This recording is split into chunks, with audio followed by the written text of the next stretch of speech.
വചനയാത്ര ലേവ്യർ അധ്യായം 3 സമാധാന ബലി. സമാധാന ബലിക്കായി കാലിക്കൂട്ടത്തിൽ നിന്നാണ് കർത്താവിന് കാഴ്ച കൊണ്ടുവരുന്നതെങ്കിൽ അത് ഊനമറ്റ കാളയോ പശുവോ ആയിരിക്കണം.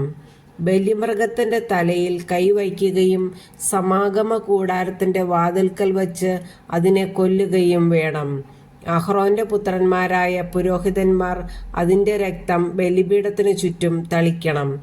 സമാധാന ബലിമൃഗത്തിൻ്റെ ആന്തരിക അവയവങ്ങളിലും അവയെ പൊതിഞ്ഞുള്ള മേധസ് കർത്താവിന് ദഹനബലിക്കായി എടുക്കണം.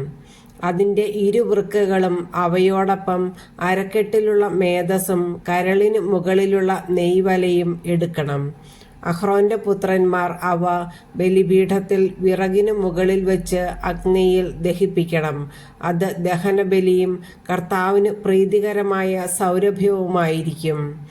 ആട്ടിൻകൂട്ടത്തിൽ നിന്നാണ് സമാധാന ബലിക്കായി കർത്താവിന് കാഴ്ച കൊണ്ടുവരുന്നതെങ്കിൽ അത് ഊനമറ്റ മുട്ടാടോ പെണ്ണാടോ ആയിരിക്കണം. ആട്ടിൻകുട്ടിയെയാണ് ബലിവസ്തുവായി സമർപ്പിക്കുന്നതെങ്കിൽ അതിനെ കർത്താവിൻ്റെ മുമ്പിൽ കൊണ്ടുവരട്ടെ. അതിൻ്റെ തലയിൽ കൈവച്ചതിന് ശേഷം സമാഗമ കൂടാരത്തിൻ്റെ മുൻപിൽ വച്ച് അതിനെ കൊല്ലണം. അഹ്റോന്റെ പുത്രന്മാർ അതിൻ്റെ രക്തം ബലിപീഠത്തിനു ചുറ്റും തളിക്കണം. സമാധാന ബലിമൃഗത്തിൻ്റെ മേധസ്സും ആന്തരിക അവയവങ്ങളിലും അവയെ പൊതിഞ്ഞുള്ള മേധസ്സും നട്ടെല്ലോട് ചേർത്ത് മുറിച്ചെടുത്ത കൊഴുത്ത വാലും കർത്താവിന് ദഹനബലിക്കായി എടുക്കണം.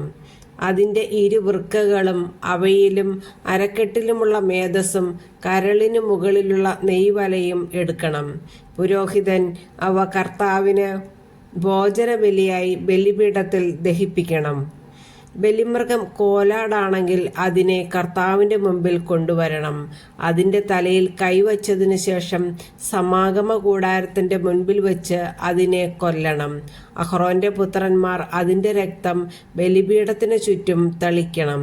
അതിൻ്റെ ആന്തരിക അവയവങ്ങളിലും അവയെ പൊതിഞ്ഞുള്ള മേധസ്സ് മുഴുവനും കർത്താവിന് ദഹനബലിക്കായി എടുക്കണം. അതിൻ്റെ ഇരുവൃക്കകളും അവയിലും അരക്കെട്ടിലുമുള്ള മേധസ്സും കരളിന് മുകളിലുള്ള നെയ്വലയും എടുക്കണം.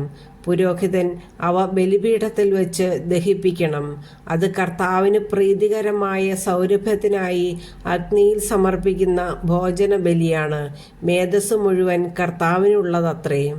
രക്തവും മേധസ്സും ഭക്ഷിച്ചുകൂടാ എന്നത് നിങ്ങൾ വസിക്കുന്നിടത്തെല്ലാം തലമുറ തോറും എന്നേക്കുമുള്ള ഒരു നിയമമായിരിക്കും.